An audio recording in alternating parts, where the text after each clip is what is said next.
3 journalists. We are honored this morning to have a special guest here with us. He is one of only 3 journalists lucky enough to be among a handful of eyewitnesses to the historic Johnny Cash concerts at Folsom Prison. He is in town tonight for a special event at the Birthplace of Country Music Museum. We want to welcome journalist Gene Beley to the show this morning. Good morning, Gene. How you doing? Good morning to you, and thank you for the honor of being here. Absolutely. I'm looking forward to this conversation. You were there in 1968. Tell us about that experience from your perspective. Well, when I walked in to the gate of Folsom Prison, I had a big Sony tape recorder for research, and it kind of helps to be stupid because what smart guy would think he could even get it into Folsom Prison with Columbia record executives there.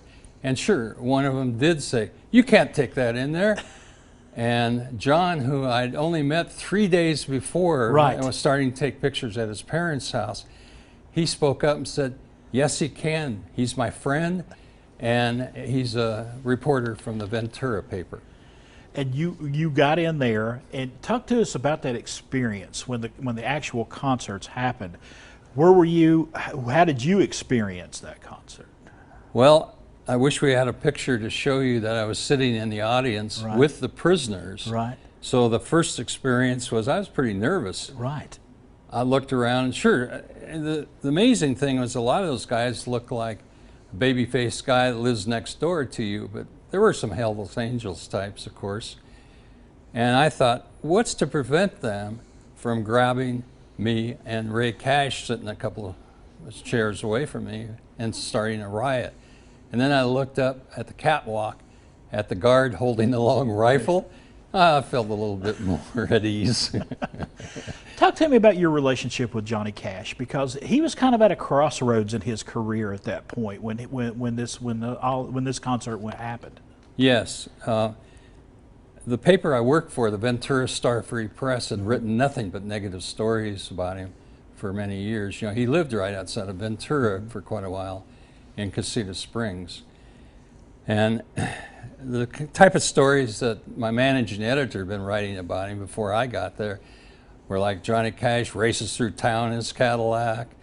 And my favorite story was at Christmas time when he put some big speakers on top of his house and serenaded the valley below. Sure, some of the fans liked it, but some complained to the sheriff, and the sheriff pulled a plug. So the headline was something like, "Sheriff pulls plug on Johnny Cash music. Cash has a blue Christmas."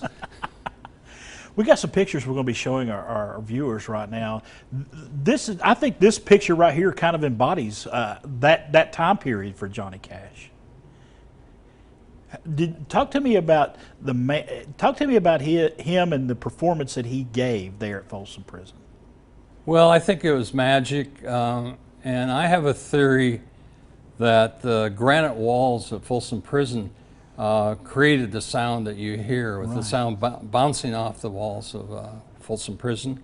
And by the way, the granite was made from the quarry right on the Folsom Prison grounds.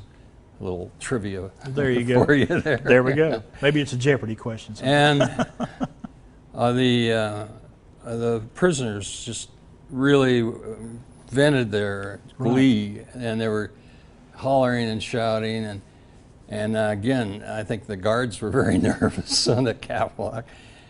But my big moment was when Glenn Shirley, the author of Greystone Chapel, when John said he was going to sing his song. And the night before, when we were sitting around our motel room, is when Reverend Gressett, John's good friend that helped arrange for the Folsom Prison concert, said that he had a demo tape that he wanted John to listen to. And so John says, "Anybody got a tape recorder?" So I raised my hand. And so he says, "Go get it." And we put that demo tape on the tape recorder, and that was Glenn Shirley singing Greystone Chapel. And I blurted out, "John, that guy's so good. If they let him out of prison, he'll put you out of business." And I thought, who am I, a 20-year-old reporter, to be telling a legendary John Cash something like that? But I think he learned later to put up with my audacious comments, because he even made a comment at his Madison Square Garden about another audacious comment I made.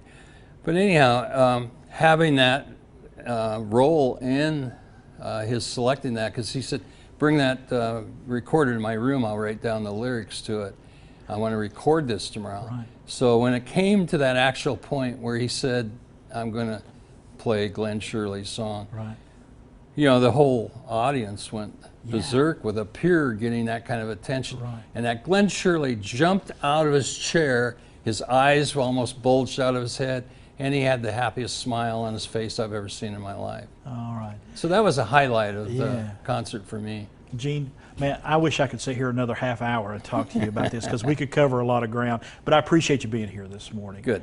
And Well, I know a lot of folks are looking forward to what's going on at the Birthplace of Country Music. Yeah, it's 7 o'clock tonight, Yeah. and if it's $15, and Yeah. if they get there an hour early, they can also see our complete exhibit. All right, and we got that information for you right there on the screen. Good. If you want some more information, call that number right there on the screen or go to thebirthplaceofcountrymusic.org.